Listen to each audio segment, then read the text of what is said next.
Good day, and welcome back to another, episode of the Pokemon Nuzlocke.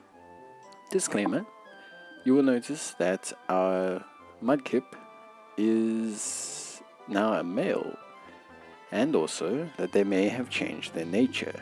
This happens sometimes, especially in cats. They will change their gender to accommodate what is supposed to occur to assist them with breeding, and yeah, basically I didn't save. So I had to redo everything. We're also one level higher, but I didn't capture any Pokemon. Tried to keep things as neutral as possible, and I left one of the potions in the PC, so yeah, consider that punishment. But we begin our journey immediately after finishing the first badge, and we're confronted with our eventually good friend from the Devon Corp, who requests us to aid him by stopping the local Team Magma Grunt from stealing a Devon Corp package. Now, no clue what is inside this package, at least at this time, and we track him all the way to the cave. Now, this cave is actually a shortcut between like two halves of the map, which you only really find out later. But yeah, we track him all the way back to the cave, and essentially we beat the crap out of him, and also save this man's, Wingull, Pico, probably the strangest name ever. But yeah, we basically instantly incinerate the good old Team Magma Grunt, claim the Wingull, and also obviously the Devon Corp package, save the day, and turns out the guy whose Wingull we saved is Captain Blarney. He's a captain, and he basically will give us a ride later on when we need to deliver the package. Also, I really dislike caves, and you're going to realize that a bit later on. When we get back, we get a Great Ball, which we still can't use because we have no ability to catch any water Pokemon, and we're asked to be introduced to Jeff Bezos. So basically we meet Jeff Bezos, hang out with him, he invites us to go to Epstein's Island, and instead we say no, we're not really into that, so we're rather going to go ahead and head off to Dewford and drop off his package with his son. Now, his son, Steven, is basically a big old geology nerd, but an incredibly attractive geology nerd. So, very interesting, of course. Kind of dynamic. When I first played this game, I did not realize that Steven was going to become the, end game Elite Four boss. One of the cool features, by the way, of Ruby and eventually Emerald as well, that they never really brought back, and it's something I really loved, was the Pokemon Navigator. Just having like all the conditions and being able to see how many times you battled a certain trainer, or what kind of Pokemon they had. I think in Emerald you could phone them even and see if they're ready to battle. So yeah, anyway, we meet our future girlfriend / wife. On the way out, we head to Mr. Briney and partake in the hardest challenge in the game, which is intercepting him in this damn bird. When I was a kid, this was very irritating, and I never really understood why they did it until I realized you could actually just click A, by standing next to him, and you would have done the same thing. But anyway, he gives us a ride to Dewford, and we set out in motion, and basically, travel all the way to Dewford, and finally can begin the next step of our journey. Now, I found this really cool as a kid because it was kind of like a really rapid change in environment, showing that there were all these kind of like islands and how big the kind of water sections of the Hoenn region were. And I think that was something really cool that I really enjoyed, because I like exploring the water sections. It just gives me this really cool vibe of exploration. But another big progress for us is that we actually obtain the Old Rod, which is crucial because it enables us to immediately go and catch some additional Pokemon. These Pokemon are going to be crucial because the worst case scenario, they're basically just going to be fodder for us to use to soak up some damage from our starter Pokemon. But no, it's important that we get these units and get some really nice Pokemon. I actually managed to snag a Tentacool, but slight issue. I went for Water Gun, and turns out my Pokemon, good old Kippy, decided to crit. Clearly was not in the mood for a friend, so decided to immediately crit Tentacool, which was not great after waiting so long for a second Pokemon. Plus, I didn't realize, or at least when I was about to throw my fist through my computer screen, that actually we were fishing in Dewford Town. So if you look now, you can move from the exact spot we're fishing from Dewford Town to Route 107. Is this cheating? I don't know. But the point is we are in a different route, so we have the ability to catch the first Pokemon we see, which just so happens to also be a Tentacool. Except this time, instead of hitting it with an attack, we're going to just throw Pokeballs at it until we get it. The rate of difficulty of Pokemon is dependent on their health, but also their level. And usually, early on Pokemon, you can pretty much just catch with Pokeballs or Great Balls, just by literally slinging them at them. There's really not like much you need to do. You don't actually have to weaken them. So we catch Tentacool, and that's pretty cool. And we name him after the greatest player of all time in German football, Timo Werner. And after that, we decide, hey, you know what? We're going to politely walk from Dewford Town to Route 106. Again, people might misconstrue this and say that this is potentially cheating. I pose the question as to why they have 3 different routes, all in the space of 2 steps from each other. We find a Magikarp, which is actually really good.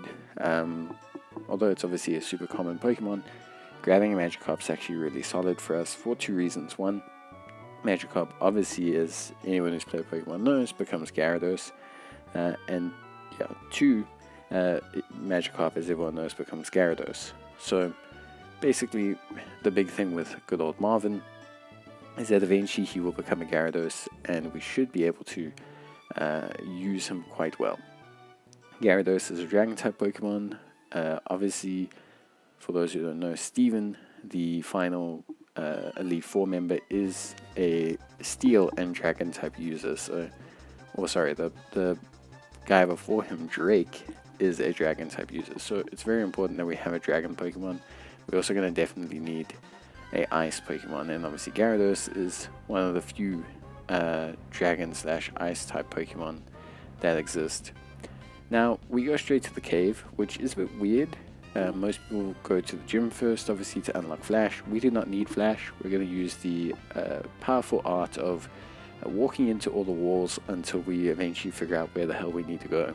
And the reason I do this, and the reason I did this as a kid, is basically it allows us to get some extra XP by leveling. So essentially we're able to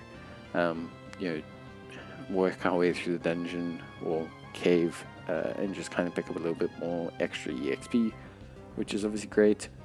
But yeah, that's actually the only real logical reason I have for it.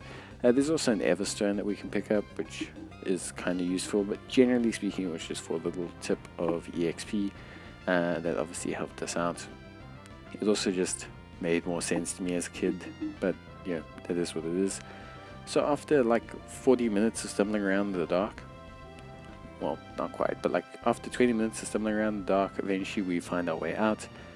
I hate caves. I really hate caves. It's just every time you think that you are going to finally just finish up in the cave, you just absolutely get rinsed by whatever random enemy decides to basically come for you. So it's very frustrating. But yeah, and there we go again, of course. But yeah, we meet Steven, and basically we hand him over the package, to which he gives us Steel Wing in return, which is a really helpful move that we actually might never be able to use.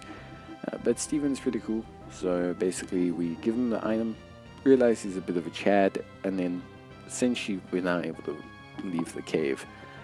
There's no Pokemon in the cave we can catch. Obviously, well, we've defeated plenty of Pokemon, so there's not our first, but also there's no water types in there, so there was never anything to gain or lose. What we are going to do though is we're going to gain a couple levels on Teemo.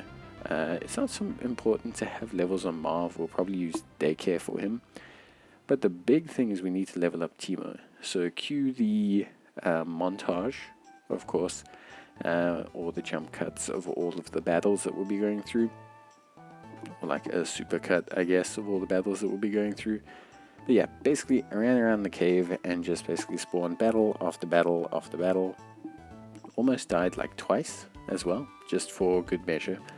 It's not really a run of a Nuzlocke if you don't lose your starter almost twice due to the power of Supersonic and Poison Sting. But yeah, basically we pretty much had a simple time. As you can see, my Pokemon almost died, which was excellent. Luckily we do have some potions which we consume. We'll probably have to stock up back on those later.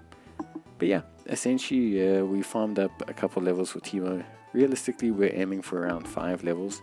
We need him to get a little bit of health in case we had to switch him in at some point into the gym.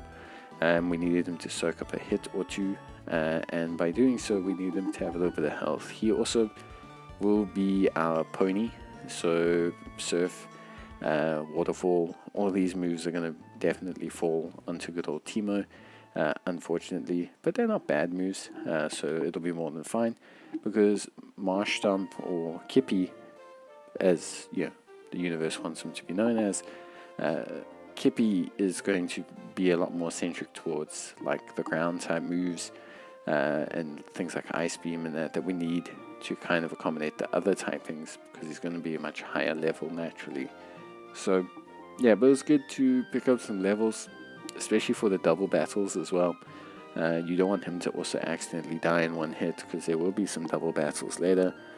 So at this point in time, it's pretty clutch to obviously have him, kind of growing and just having enough health to really soak up those hits. Now the gym was actually super easy. Basically we were obviously quite over leveled, but Mud Shot is a very good ability here. Really solid damage against the fighting type Pokemon. Dewey, he only has 2 Pokemon. He also has the most misleading avatar sprite I've ever seen, or the coloring on his actual sprite is very strange, because he goes from being like a grey-haired old man to being like a youthful blue-haired Trunks lookalike. It's a very weird experience. But anyway, Machop, very easy. Nothing too crazy. His Seismic Toss will do a bit of damage, but 2 moves and done.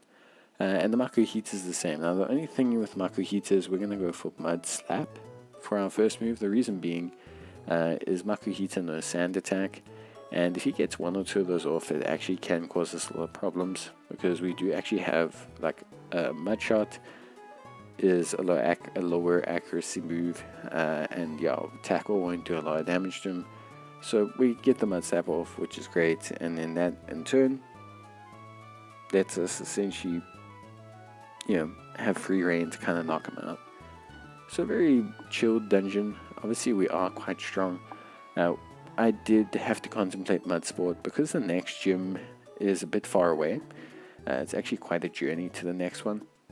But the next gym is an electric type gym, so it is going to be super important that we have that coverage for electricity, because we don't want to accidentally lose out. That's going to be a very hard hurdle for us, because obviously we'll be entirely reliant on the ground moves from Marsh Stomp. Fortunately, he has great proclivity to take out that gym with his overall strength, and by then he should be Swampert, so we should be good to go. But yeah, nice, clean, easy-ish run. Almost died twice leveling Teemo, but it's good that we have now 3 Pokemon. We'll definitely be dropping off good old Marvin with the daycare, but for now we're looking good. We also need a Pokemon that's a Patsy to teach Flash to, and I think Tentacruel is going to be eating up a lot of those HMs, which is one of the shames of obviously kind of like older Pokemon. You had to like have a pack mule that you used for all of your HMs. But yeah, that's it from me. See you guys in the next one. Till then, bye.